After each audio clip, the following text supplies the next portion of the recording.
Shifting our focus to West Asia, where building on its expansionist goals, Israel is gradually advancing its footprint in Syria and strengthening its base. And from the looks of it, they don't seem to be withdrawing anytime soon.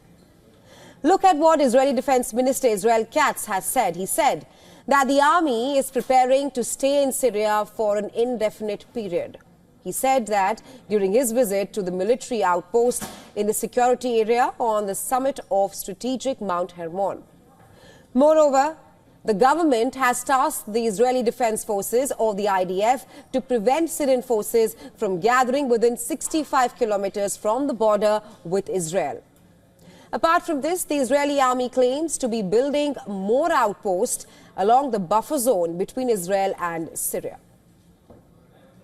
IDF is preparing to stay in Syria for an indefinite period. We will maintain security in the area and on Mount Hermon and ensure that all security areas in southern Syria are demilitarized and free of weapons and threats, while also protecting the well-being of the Druze community in the area.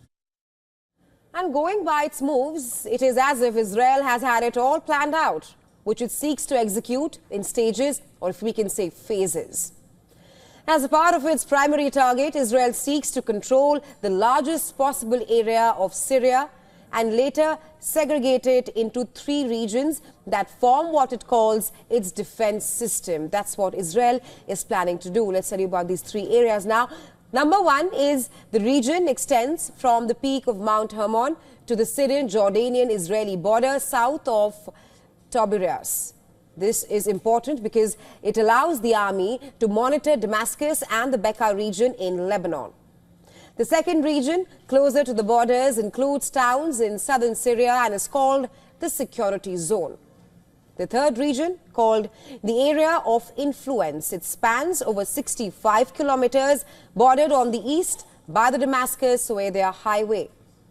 And as it stands currently, the Israeli army controls the entire buffer zone from the border fence to 5 kilometers into Syria.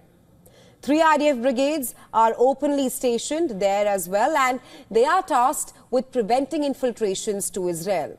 The army is also preventing Syrians from entering this area, with an exception for those residing within the 5-mile zone. Meanwhile, the Israeli army has defined the area less than 15 kilometers from the border as a security zone, where the IDF does not allow members of Syria's military to enter.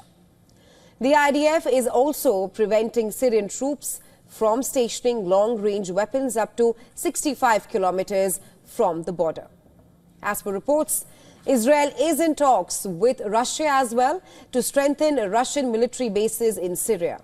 Meanwhile, Israel has reportedly urged Washington to keep its troops in Syria as well. That's until Israel's plan is fully secured. Well, just for context here, since the regime change in Syria and the rise of Ahmad al-Shara, the IDF has carried out dozens of raids on military sites belonging to both the former and the current administrations in Syria, aiming to harm any attempt by the new regime to station its army near the border. The IDF also plans to establish a coordination unit which will focus on strengthening connections with the Druze population in Syrian villages near the border. If you're wondering how, well, they say that they will allow the IDF-controlled Syrian Druze population, which is a community which Israel committed to defend, to enter and work in Israel in a phased manner. Not just that, the Israeli army has also said to be committed to improving infrastructure of the towns where the Druze population live. Well, seeing all this, it does seem like Israel's plan is pretty foolproof, even though up until now, these are just claims. The moot question is, will Israel be able to strengthen its position in the Syrian soil? The coming days will reveal that.